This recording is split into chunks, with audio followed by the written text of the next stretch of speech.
Fast nature की दरमियानी शब Iran में अस्करी अहदाफ पर मिसाइल हमले किए हैं, ताहम अभी तक ये वाज़ेह नहीं कि नुकसान की हद क्या है। दूसरी जानिब ईरान ने अपने फौजी अड्डों पर हमले की तस्दीक करते हुए कहा है कि इसराइली हमलों का कामयाबी से मुकाबला किया गया, लेकिन कुछ मकामात पर महदूद नुकसान है। ईरान की फिजाई दिफाई अफवाज ने एक बयान में कहा है कि इसराइल ने तेहरान, खुजिस्तान और इलाम सूबों में उसके अड्डों पर हमले किए हैं। हमलों के बाद ईरान ने अपनी फिजाई हुदूद बंद करके तमाम परवाजें मुअत्तल कर दी हैं। ये हमले ईरान की जानिब से रवा माह के अवाइल में इसराइल पर 200 बैलिस्टिक मिसाइल दागे जाने के बाद किए गए हैं। इसराइल ने कहा था कि वो जवाबी हमला करेगा, लेकिन उसने ये नहीं बताया था कि वो कब और किन मकामात को निशाना बना सकता है। दूसरी जानिब ईरान की फिजाई दिफाई फोर्स ने तेहरान, खुजिस्तान और इलाम सूबों में फिजाई तंसीबात को निशाना बनाने वाले इसराइली हमलों की तस्दीक करते हुए कहा है कि इस हमले को कामयाबी से नाकाम बना दिया गया है। दूसरी जानिब सऊदी अरब ने ईरान की फौजी तंसीबात पर किए गए हमले की शदीद मजम्मत की है। सऊदी वजारत खारजा ने जारी करदा बयान में कहा है कि ये हमला ईरान की खुद मुख्तारी की खिलाफ वर्जी और बैनुल अक़वामी क़वानीन की तौहीन है। सऊदी हुकूमत ने इस मौका पर अपने मौक़िफ़ का आदा किया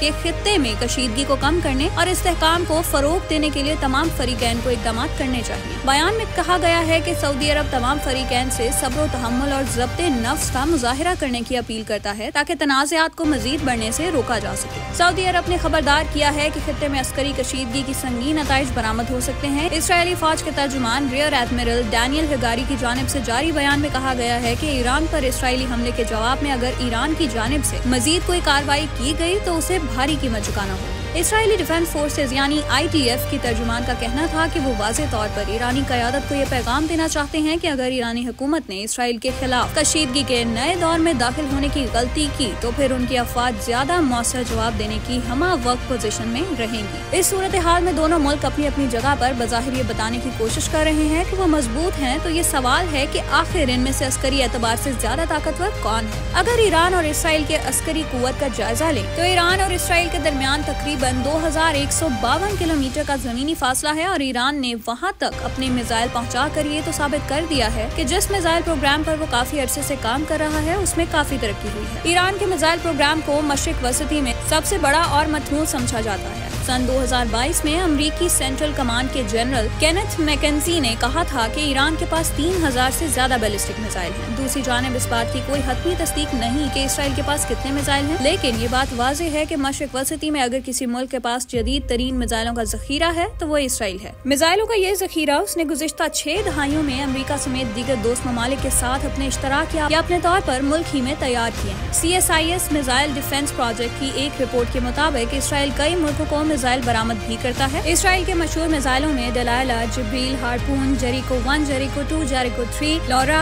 और पोपाई शामिल हैं। लेकिन इसराइल के दिफा की रीढ़ की हड्डी इसका आयरन डोम सिस्टम है, जो कि किसी भी किस्म के मिसाइल या ड्रोन हमले को बर वक्त रोकने की सलाहियत रखता है। गजा से हमास और लबनान से हिजबुल्लाह के रॉकेटों को मतवातर फिजा में ही तबाह करके वो आज तक अपना लोहा मनवाता रहा है। इसराइली missile defence engineer Uzi Rubin का कहना है कि आयरन डोम की तरह का दुनिया में कोई और दिफाई निजाम नहीं और ये बहुत कारामद short range missile defence system है। दूसरी तरफ ये भी एक हकीकत है कि ईरान इसराइल से बहुत ज्यादा बड़ा मुल्क है और उसकी आबादी इसराइल से 10 गुना ज्यादा है। लेकिन इस फर्क से ये अंदाजा लगाना कतई दुरुस्त नहीं होगा कि ईरान फौजी हिसाब से इसराइल से ज्यादा ताकतवर मुल्क है। इसराइल ईरान से कहीं ज्यादा रकम अपनी दिफाई बजट की मद में खर्च करता है और उसकी सबसे बड़ी ताकत भी यही है। अगर ईरान का दिफाई बजट 10 अरब डॉलर के करीब है तो उसके मुकाबले में इसराइल का बजट 24 अरब डॉलर से जरा ज्यादा है। जहाँ ईरान की आबादी इसराइल से कहीं ज्यादा है, इसी तरह इसके हाजिर सर्विस फौजी भी इसराइल के मुकाबले में तकरीबन 6 गुना ज्यादा है। ईरान के फाल फौजियों की तादाद 6,10,000 है, जबकि इसराइल के ऐसे फौजियों की तादाद 1,70,000। इसराइल के पास जिस चीज की बर्तरी है वो उसकी एडवांस टेक्नोलॉजी और बेहतरीन जदीद तैयारों से लेस फजाइया है। उसके पास 241 लड़ाका तैयारे और 48 तेजी से हमला करने वाले हेलीकॉप्टर हैं, जबकि ईरान के पास जंगी तैयारों की तादाद 186 है और इसके बेड़े में सिर्फ 13 जंगी हेलीकॉप्टर हैं। दोनों ममालिक ने अभी तक अपनी बहरी अफवाज की ज्यादा सलाहियतों का मुजाहिरा तो नहीं किया, लेकिन अगर जो वो जदीद बुनियादों पर ना भी हो, फिर भी ईरान की बहरी फौज के पास 101 जहाज जबकि इसराइल के पास 63 है। ईरान ने इराक के साथ जंग के बाद अपने मिसाइल सिस्टम और ड्रोन्स पर ज्यादा काम किया और शॉर्ट और लॉन्ग रेंज मिसाइल ने ड्रोन्स बनाए